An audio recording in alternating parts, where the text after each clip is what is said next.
the sun shines on the mountain, I can smile when you go away. It's a new day, it's a new way, and we fly up in the sun. Wij speelden hier in het Odensehuis en toen kwamen we erachter dat er muzikanten zaten. En nou, de toenmalige dame die hier een beetje de leiding had, Martina Adema, die zei van, goh, kennen jullie niet eens met die mensen wat doen, even spelen of zo. Nou, en zo is dat heel langzaam groeit. Nou ja, wij binnen tussen haakjes gezond, maar zij hebben dus een geheugenprobleem. En wij komen erachter dat dus die 60 jaren muziek en zo, dat zit er allemaal nog in. En dat halen wij eruit, dat is de bedoeling.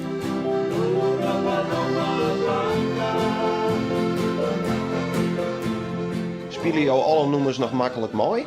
Ja. Ik wel mooi, ja. Ja hoor. Had je wel eens momenten dat je denkt, ik weet het even niet meer, of gaat dat juist prima met de muziek? Oh, gaat prima. Ja.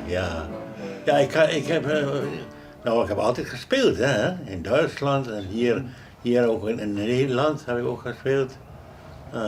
Ja, dat is fantastisch. Ja, maar Maxi is oorspronkelijk, je komt uit Indonesië toch? Ja, ik kom uit Indonesië. En nou ja, Kan je wel zien, hè? Hij nam dit soort liedjes mee en nou, wij kennen dit van vroeger ook wel natuurlijk, dat Ayoen. Dus vandaar dat het dus op het repertoire komt. Ja? Oké.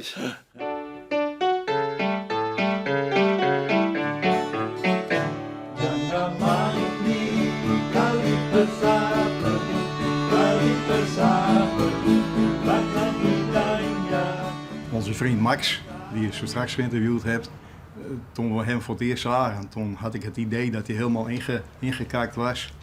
En door de muziek leeft hij helemaal op. Het is net of hij uit de winterslaap komt.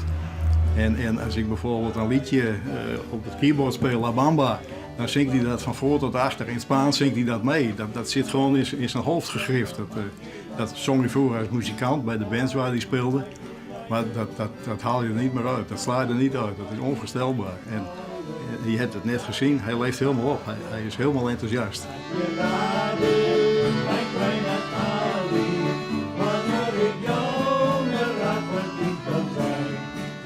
Wat is er zo mooi aan om in deze band te spelen? Het geeft me een rustig gevoel. Ik word er heel rustig van. Muziek dat doet mensen goed. Ja, dat is eigenlijk ook een soort medicijn, hè? Dan ben ik er helemaal weer. Ja. Als ik de loopjes door op het accordeon, dan ben ik er weer. Ja.